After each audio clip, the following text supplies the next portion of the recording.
Sweet. Okay, I think we're live. It says we've now been going for 2 seconds. Perfect. Let's see if any of you are out there and around today. I know it's late on a Sunday night here in the States, but for some of you it is not late Sunday night, so tune in. Hopefully, if you're out there and watching, that you'll ask some questions. So just shoot them out in the live chat at any time. I've got that here on my other screen. But I thought, just until we see if we're gathering anyone, that we would just talk a little bit about the drum kit designer. I love the drum kit designer. Most of the time I'm using the drummer track, which is cool. It gives us all the beats. It gives us control over the feel and the performance. But sometimes we forget that we actually have the whole drum kit designer tool as well. So let's just walk through some of the different options we have with this. First and foremost, we have all of our drum kits that come with this. So you'll see as we choose different ones, it actually shows up differently here on the screen.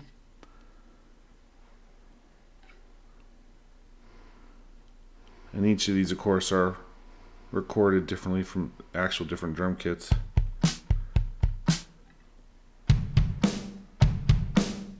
Sometimes in different spaces, it sounds like.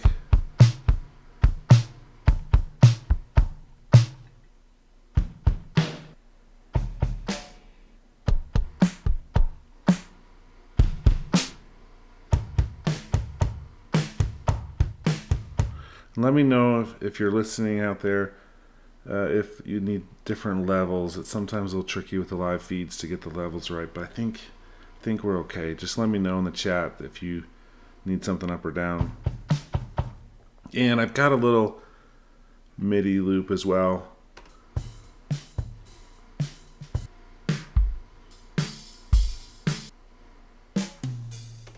So you get the idea. We have a bunch of different kits. Now, we can actually customize some of these further, which is why it's called the Drum Kit Designer. So if I click, for instance, on the kick drum, I've got 3 different ones here.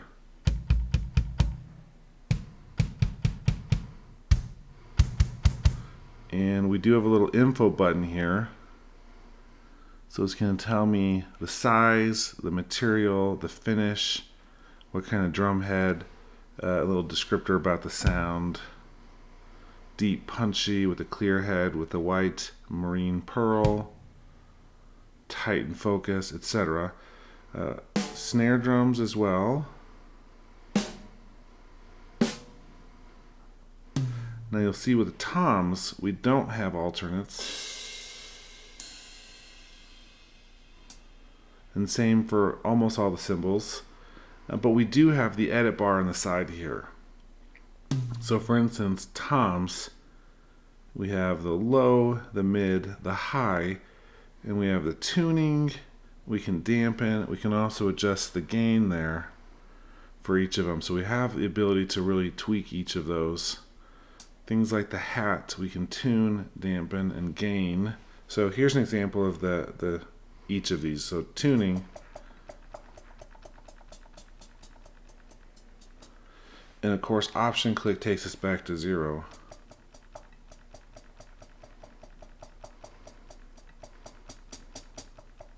Because we never have enough hi-hat, right? We can always turn it up louder. Okay. Then we do have some basic other things. It's going to be a little bit off the screen here. But we can choose our input mapping if we want to do general MIDI or general MIDI plus mod wheel controls, hi-hat opening level. So that's actually kind of a cool thing.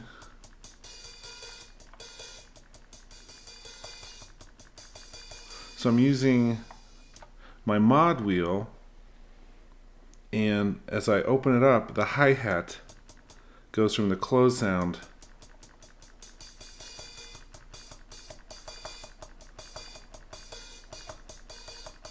as if I'm controlling that with my foot. So we can actually program that in there as well in our MIDI tracks. We have shaker gain, tambourine gain, claps gain, cowbell gain, and then the sticks gain. So we actually have access to these instruments as well with some of these kits. Just depends on how we're triggering them and which ones we're using, all of that. Okay, we also, I forgot that we have the V drum option as well, if you want to attach this to your V drum protocol, which makes that pretty nice. Okay, the other big option we have is, instead of just using the Drum Kit Designer stereo, we have the multi-output. Now, multi-output, if we go into our mixer here, I did a tutorial on this some time ago, but if you look down here with the multi-output and the mixer, it has a little plus sign, and we can open up any number of these. So now, instead of the kick, so if we don't have any of these open, let's start there, let's go back. They all go out that same track. Let's open up the kick. You'll see all the rest still go out the main, and then the kick goes out that next one. And just depends on how many. So hi-hat, another percussion. Cymbals are still going out the main. Let's see if they're coming out anything else here. They're not programmed. So the toms are coming out the tom channel. Snare there. Kick. So what's the point of this? Well, the point is that we can now come through and, for instance, with the snare drum or something, we could add an EQ just to that. Or we could do something with dynamics here, add a compressor to it.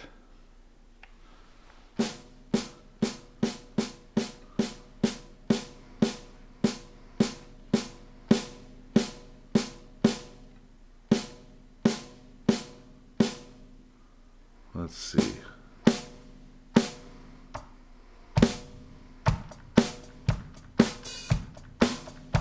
So we could really make the snare sound different.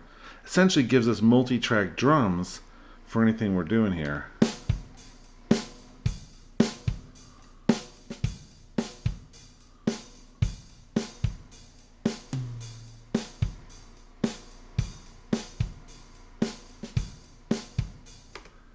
But that's one of the really useful things about having that multi-output for tracks. And check this out. Let's pull those all back down into the master here, the main one. And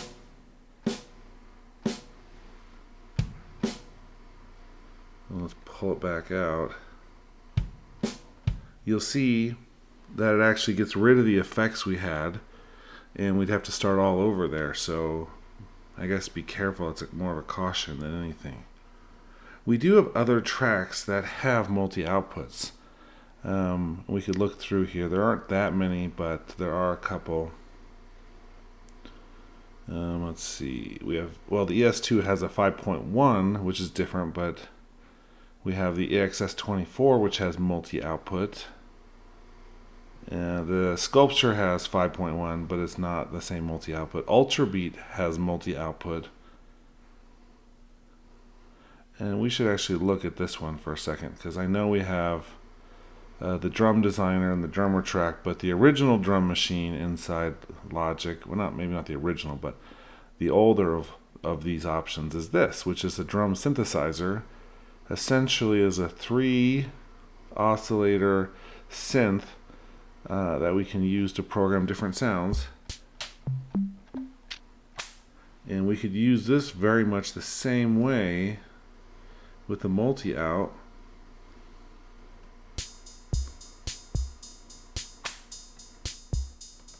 If the actual instrument is set up that way. So, for instance, if we're looking at one of these, I believe we set it up Let's see if we have any of these that are loaded already.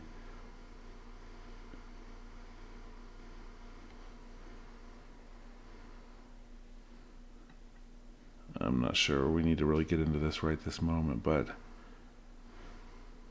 this is a pretty awesome tool. It has a step sequencer built right onto it, and I don't remember. I'd have to, oh yeah, it's right here. So it's this row for the output. So kick 1, subgroup 2. Now it's going out the first one of those multi-outputs. And we could do all these different subgroups here. Some stereo ones, some mono ones, and then some going out the main. So it's kind of a cool way to be able to route the sound here as well. Man, it's been a while since I've used this. It's an instrument which for a long time I used because we didn't have too many great percussion things. And I really do like synth type percussion sounds. And this was really kind of the foundation for the new drum machine option. But it's pretty awesome. So we could do, in here we actually had access to this full matrix view. If we turn on the sequencer,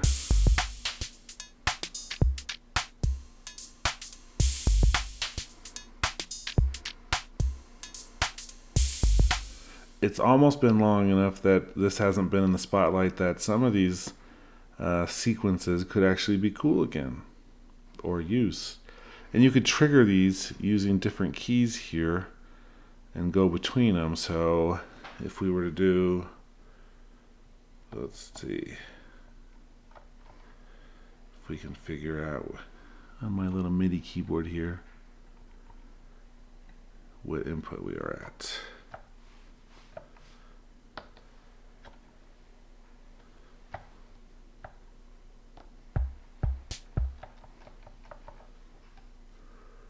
Hard to say.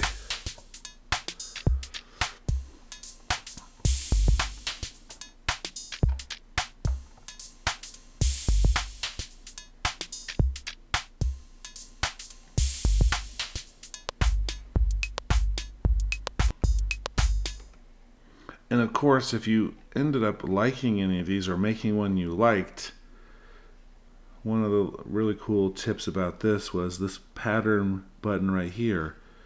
You could actually drag that out and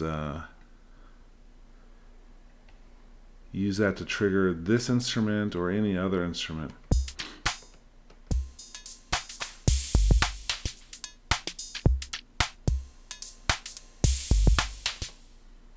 And you can see what that looks like down here. So these are all the same notes as in here, just a different way of looking at it. So all around pretty cool percussion type stuff that we have access to. Okay, well, let's see. So we looked at Drum Designer a little bit. It's very similar in some way to the producer kits when we're using the drummer track. That also ties together with this. So the producer kits are actually really interesting as an option. So the way you get to those would be over here in our library. We can choose all of our kits, and at the bottom, if you've downloaded them, they'll have the little plus sign here. Once those are chosen, loaded, then it's essentially like a folder here. It's a stack track. And we have all of the different pieces here on their individual tracks. So it's a little different than the other, but it's not exactly the multi-output. It's really all of them on separate tracks in a much different way. But here the painting's already all set, and we have the icons loaded and effects all individually loaded. So it's useful in a different way. So that, again, is when you choose one of these instruments, I could do the New York Garage. Let's see, I can't remember. I don't think that one's actually in both. There's some alternate ones here, but let's just choose one of them like this. You'll see we don't have any choices here. We could do it as a multi-out instead of as a single, or producer, the heavy plus, and then we have access to all of the things. So like 4 or 5 different ways to get our drums out as multi-track things using different instruments, different plugins, all kinds of things.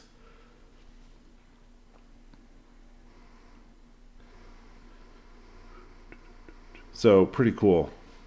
Drummer track, obviously, I'm a huge fan of that. But I'm also a fan of sometimes just programming MIDI and using other sources for that. Or things like the Ultrabeat.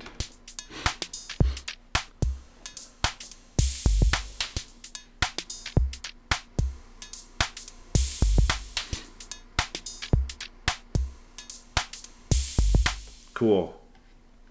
Yeah, I apologize. I got a little bit of a runny nose today. But I didn't want to let the weekend go without doing one more quick live stream. Okay, I don't see any questions coming up yet. I think that we have at least a couple people streaming. Hard to tell with this screen. But if you are watching, don't forget, you're free to ask questions. Let's see what this looks like here. So the live stream stuff is pretty cool, but I know that for the most part, I've been picking times which aren't always ideal for everybody. That is just the way it's going to be sometimes, though. One watching. Sweet. So if you're the one watching, thank you. It's probably just my own device. I don't think so. But definitely thanks for watching. We're gonna keep doing this until we get like in the future 15, 20 of you watching. That would be awesome. Okay, so let me think if there's anything else I really want to talk about with the drums. I'm not too sure right this moment. I was going to maybe do a little demo mixing some of them, but tonight I'm still working on these beautiful little ear pods, and so I don't really do any mixing on these. And my live stream setup, I don't have it in a place with the big speakers or something else, which at some point we should do. Looks like we just hit a snag with the live stream, so if there's a bump there, let me know. Cool.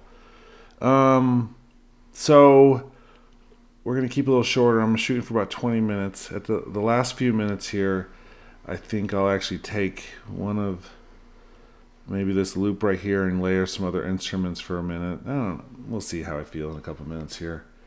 But let me know if there's specific things you're interested in seeing demoed real time, where you can also give some feedback and ask some questions and things.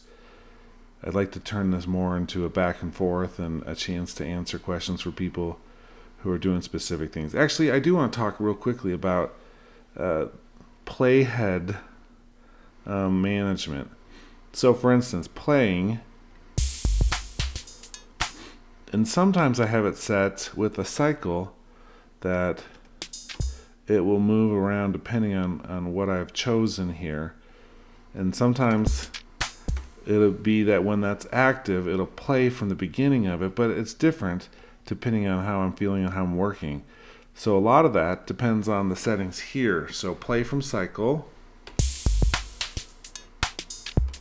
or we can turn that off,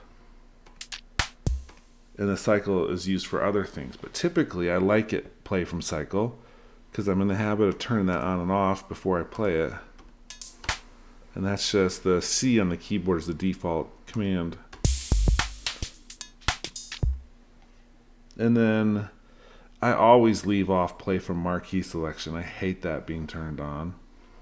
But you could, instead of having it from the cycle, do it from the selected region. I mean, it's just another option. And then the last locate position. So for instance, if we're playing like that and all of a sudden I want to just go back to where that was, wherever we located last will be the one. Cool. So that's one of the reasons why those are always a little bit different. Typically, I leave it on play from cycle the most often.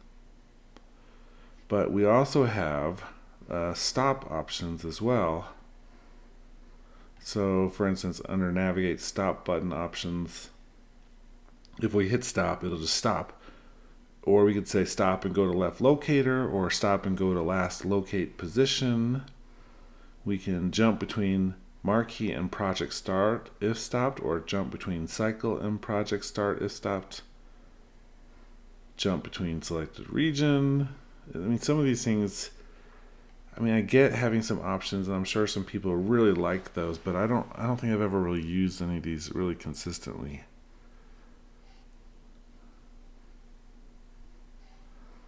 So just, I mean, I can see the benefit of each of these, but the marquee is pretty much, I think it's on by default. And if you don't know, the marquee tool is this one here, where you can make selections of things and actually do a lot of really cool editing. But if it's on and you just have like a teeny little selector like that, it'll play from there. And check this out, play from marquee selection. So it's also a hierarchy, which means marquee selection trumps the cycle, trumps the selected region, trumps the last locate position. And I just, I don't want it to do from the marquee ever. Okay, so that's just a little rant about, your start and stop management options. Okay, I think that even though it's only been about 20 minutes, I think we're going to pull the plug on this one tonight. It's getting late.